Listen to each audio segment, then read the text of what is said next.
Ito ang balita ngayon, trending at pinag-uusapan ngayon sa mundo ng social media. Agdi umano'y balitang. Ito ang mga balitang dapat malaman ng taong bayan na pilit tinatago at pilit ayaw di umanong ipalabas ng bayarang media sa palasyo, kamara at senado sa publiko. Pero bago ang lahat, kung bago ka pa lamang sa channel na ito at kung gusto mo ang mga balitang politika, ay please huwag kalimutang mag-like, subscribe at i-click ang notification bell para mas maging updated ka palagi sa lahat pa ng mga bagong video na i-upload namin. At eto na nga mga kababayan, breaking news, sa wakas ICI bubuwagin na di umano dahil lagapak na ang kredibilidad at Armed Forces of the Philippines o AFP tila pumalag na rin umano sa gobyernong ngagva ni Marcos Jr. At para sa buong detalye ng usaping ito, narito't panoorin ang full video na siyang ipinaliwanag naman ng magaling na si Ka Eric Celis. Narito't panoorin ang full video. Mga kababayan, sa puntong ito, bibigyan po natin ng pagpapaliwanag. Ito pong question, kung may credibility pa ba ang ICI matapos pong magkaroon ng very revealing and damning revelations and testimonies sa abroad, no? Si Ginoong Saldico, bagamat hindi po ito na isama pa sa formal na mga affidavits or testimonya patungkol sa role ni Marcos bilang mastermind at nila Romualdez sa mahigit 1 trilyon na pesos na pandarambong sa kaban ng bayan. Ganon din po, pag-usapan natin itong role ng Armed Forces of the Philippines. Kung bakit sinasabi natin na ang panawagan ng resignation ni Marcos is a constitutional call on the part of the Filipino people and for the Armed Forces of the Philippines na manindigan po ng possibility of withdrawal of support from their Commander-in-Chief, who is the President, under clear circumstances ng mga paglabag at ng mga krimen na kinasasangkutan ng Pangulo ng bansa, ay hindi rin po yan kudeta o isang akto ng mutiny, kundi iyan ay pagsasakatuparan ng constitutional and moral duty ng mga bahagi ng Armed Forces of the Philippines upang protektahan po ang mamamayan, ang buong gobyerno at ang Estado laban po sa isang kriminal o nasasangkot sa krimen na Pangulo ng bansa.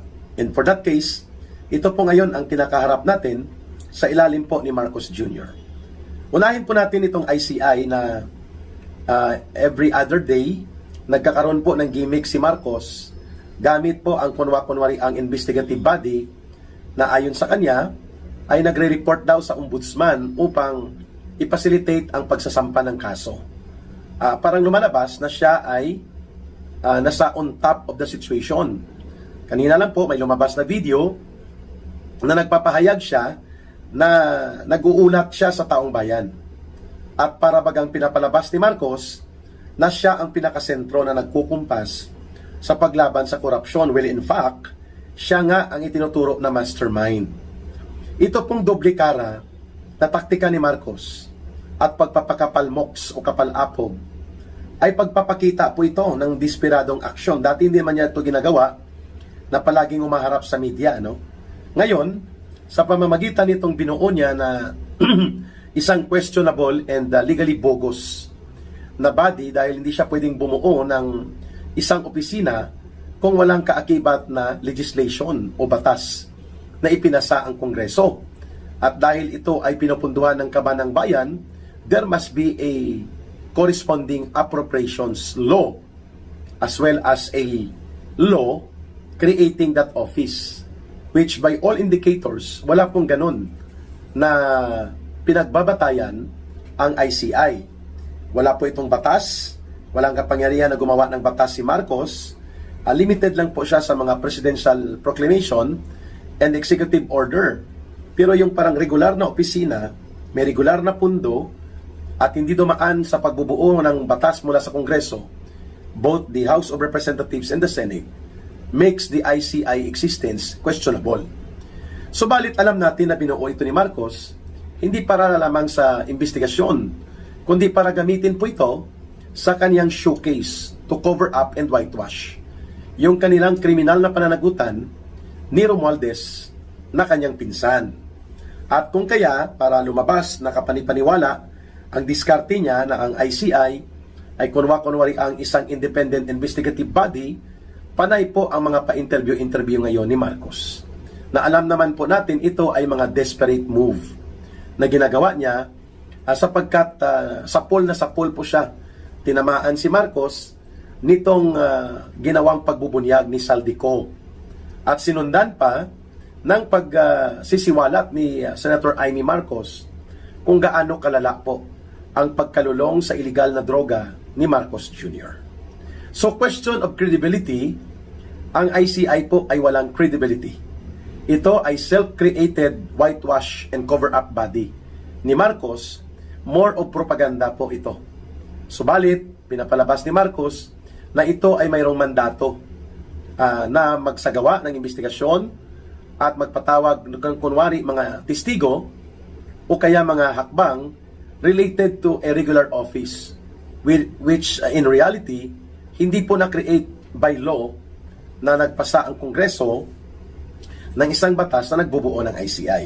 Kaya nga subject ito sa isang petition for certiorari sa Supreme Court na pinangunahan po nila Attorney Jing Paras at ni Attorney Manny Luna. At wala pa pong schedule for arguments at kung nagkomentaryo na ba ang bahagi nila Marcos. Second point, ang pag-reveal ni Saldico po ng kanyang detalyado na recollection and revelations of the criminal operations being presided by Marcos and Romualdez.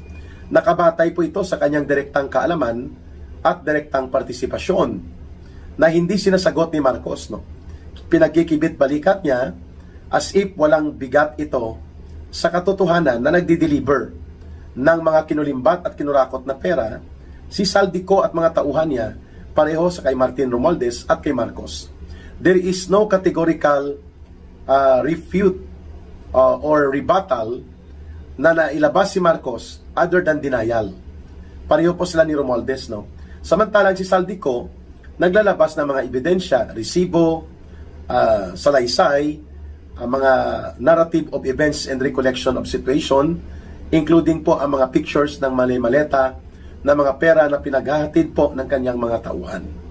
Which, sa nauna na pong pahayag, tumutugma sa naging revelations ni Sergeant Gutesa. At ganun din po, sa nauna ng sinumpaang salaysay ng mag-asawang Diskaya. Kaya itong pagpapa-interview ni Marcos, duplikara po ito. Marcos Jr. wants to portray na siya ay on top of the situation, hindi siya apektado ng revelations ng kanyang kapatid na siya ay isang addictus at walang matino na pag-iisip at papalubog at lugmok ang bansa dahil sa kanyang pagiging addict at dahil yan din po dyan ay ang pagkakaroon ng malaganap na iskandalo ng pagnanakaw sa kaban ng bayan. At ang pangatlong punto po na ang ICI ay walang kredibilidad, until now wala silang investigasyon na ginagawa laban kay Martin Romualdez seriously. In spite of the very strong and very solid and revealing testimonies abroad na inilalabas ni Saldico sa kanyang video testimonies. Wala pong anumang hakbang ang ICI na gumawa ng seryosong pag-follow up o kaya pagsasagawa ng masusi, thorough na pag-iimbestiga upang ma-establish ang mga katotohanang dumudugtong sa mga salaysay na ginagawa ni Saldico from abroad sa mga pangyayari at mga recollections niya ng mga kaganapan. There is no serious effort to that effect on the part of the ICI. At ang isa pang punto din na sinasabi natin na ang ICI ay tatakpan niya lang, tatabunan at ililihis ang totoong kriminal na pananagutan nila Marcos at Romualdez. Hindi po nila iniimbestigahan ang anak ni Marcos Jr. at si Marcos Jr. mismo sa pagkakasangkot po sa malawakang issue ng mahigit 31 billion pesos na kontrata na pumasok sa Ilocos Norte. At yung iba dyan flood control projects na naanod na, nawasak at hindi pa umaabot ng isang taon. At mayroong tinuturo po si Governor Chavit Singson na si Sandro Marcos ay nakinabang po sa mga Diskaya sa kanyang 1.7 or 2.2 billion pesos na mga flood control projects. So that's around 400 million pesos na kickback SOP kung ang paniniwalaan po ay ang revelations ng lahat na halos ng mga kontraktor. Yun po, hindi dito iniimbestigahan, pati po ang 31 billion pesos na mga kontrata na nakakuha ang mga diskaya. At sa ngayon, mukhang isasangkalan pa ni Marcos ang mga diskaya, pati po ang dati niyang Executive Secretary na si Lucas Bersamin at ang kanyang dating Department of Budget Secretary na si Mina Pangandaman, mukhang ilalagay din ang kanilang ulo sa chopping board para lamang matupad itong scapegoat defense mechanism ni Marcos Jr. Ayan. Isa pa po dito na lumalabas din ay hindi pa naimbestigahan ang mga involvement ni Martin Romualdez sa mga caretaker na mga distrito kung saan, kagaya po nitong a certain Eric Yap, ay ginamit din ang posisyon niya para magpapasok ng mga proyektong infrastruktura na karamihan kung hindi hausyaw o peke ay ghost projects.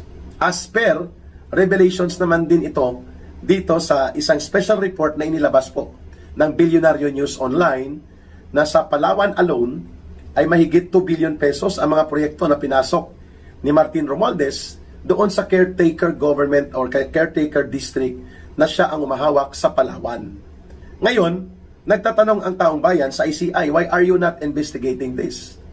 Ito ay mga patunay na alam ni Saldico ang extent at ang lalim, ang saklaw kung paano gumalaw at kumilos po ang sindikato nila Marcos at nila Romualdez pagdating po dito sa usapin ng mga pandarambong involving the flood control projects. Fourth point na sinasabi nating wala ng kredibilidad ang ICI na ito ni Marcos.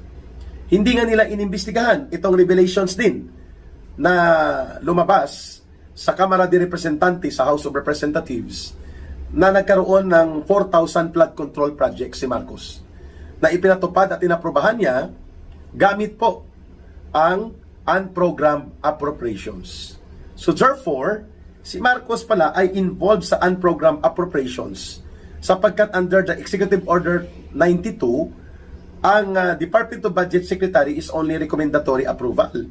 Ang final approval para iparelease ang mga pondo at punduhan po ang mga flood control projects na umaabot na mahigit 4,000 si Marcos.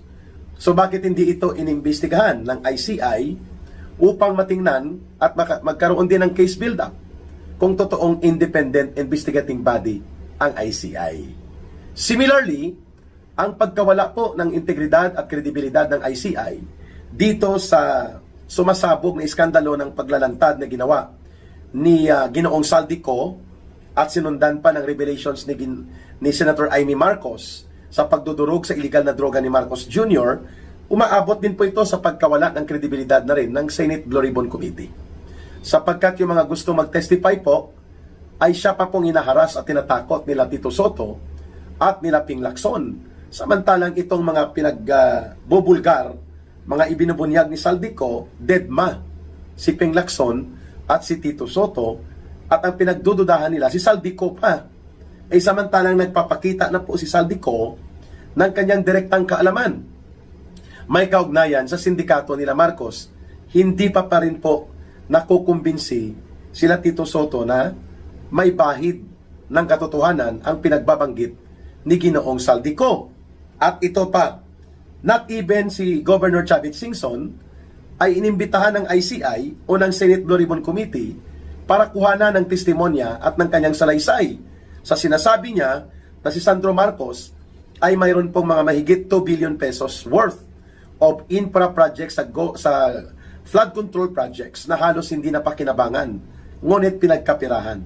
Wala din pong ganong tawag para kay Manong Chavit Singson, either sa imbitasyon sa Senate Blue Ribbon Committee o kaya dito sa ICI. Kaya nga, it is already now a question of credibility, and the trust and confidence of the people are no longer with the Marcos-created ICI and even the Senate Blue Ribbon Committee. Ano po ang mangyayari nito kung kahit paulit-ulit po ang pagbubunyag na ginagawa laban kay Marcos, nila Saldico, nila Senator Amy Marcos, at iba pa pong mga naglalantad ng katotohanan, ay pilit lang pong ini-ignore ni Marcos Jr. At nagkakaroon po siya ng taktika na stonewalling, scapegoat defense, and then diversion and deflection. All the more na dapat i-challenge ng taong bayan ang Armed Forces of the Philippines at ang Philippine National Police for them to realize na sila po ay hindi dapat mga tauhan o mga alagad ng sandatahang lakas at ng pambansang kapulisan na sumusunod sa isang kriminal at adik na presidente na nabubunyag na ang pagkakasangkot sa maraming katiwalian at issue na hindi na mapasusubalian pa. And sa pagtitiwala ng taong bayan, walang mali kung ang Armed Forces of the Philippines ay mamamagitan upang si Marcos ay mapilitan pong mag-resign ng mapayapa. And kikilalanin ng Armed Forces of the Philippines together with the Philippine National Police ang pagiging makatuwiran at lehitimo ng constitutional line of succession wherein the Vice President shall be the succeeding President doon po sa presidenteng nakaupo na magre-resign. Mas mabilis po ito at yan po ay katotohanang legal at mayroon pong batayang suporta sa hanay ng taong bayan. Subalit hindi natin mapipilit po yan sa Armed Forces of the Philippines na gumawa ng ganyang hakbang sapagkat nag-aantay sila kung papaano mag-develop po ang protest movement ng taong bayan so that they will evaluate kung kaya pa bang manatili silang hindi makikialam as the real protectors of the state and the people o babantayan nilang magkaroon ng talagang tamang proseso ng pagbabago upang nang sa ganun po ang pagkokontrol ni Marcos at nila Romualdez sa gobyerno bilang isang malaking sindikato ay mapapatigil na. We hope and pray na makita po ito ng Armed Forces of the Philippines not because we are instigating or agitating them to commit rebellion or kudita against the very government that they ought to preserve and the very people that they ought to protect. Kaya ako naniniwala na mayroon pa rin pong conscience call na magaganap. Because even the Catholic Bishops' Conference of the Philippines, bagamat sinasakyan nila at sumasakay din sa kanila ang mga komunistang teroristang grupo ng CPP, NPA, NDF, hindi po mapasusubalian at hindi na maitatanggi ng simbahan katolika po na sila ay naniniwala ng lubusan kung hindi man ay at least sa kalakhang bahagi ng salaysay ni Saldico at mga revelations ni Manang Aimee Marcos, may bahid po ng katotohanan na dapat may pananagutan si Marcos Jr. Ayan.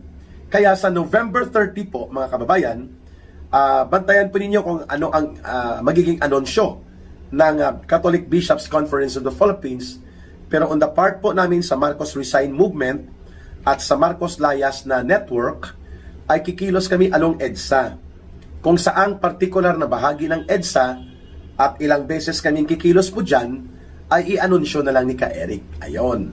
Sa mga gustong sumama, sa November 30, aabangan po ninyo kung saan tayo. Kasi sa November 30 po, Fiesta Barrio yon ni Marcos at ni Romualdez.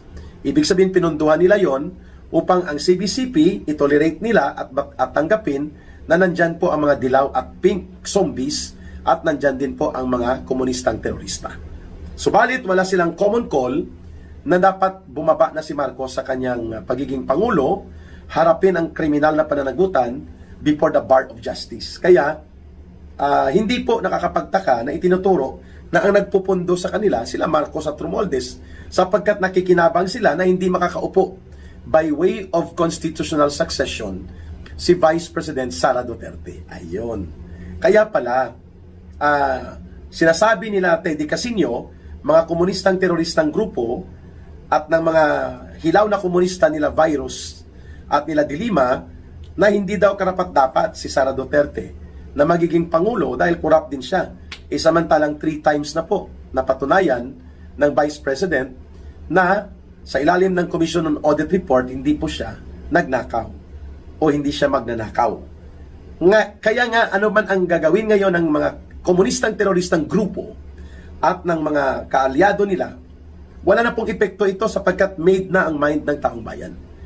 Susundan natin ang line of succession na nakasaad sa saligang batas that when the President resigns or being impeached or incapacitated or die while in office, the Vice President is the duly recognized and legally stipulated in the Constitution to be the successor to the President.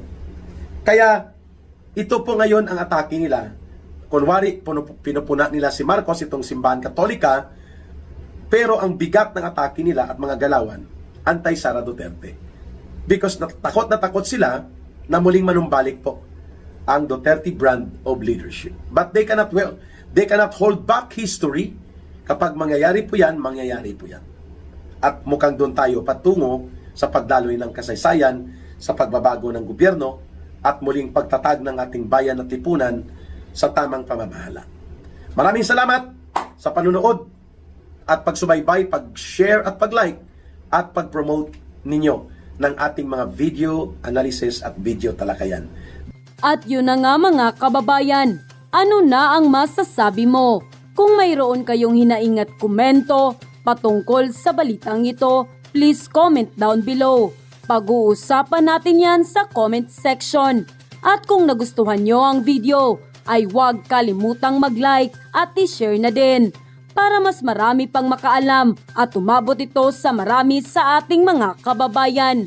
Maraming salamat po!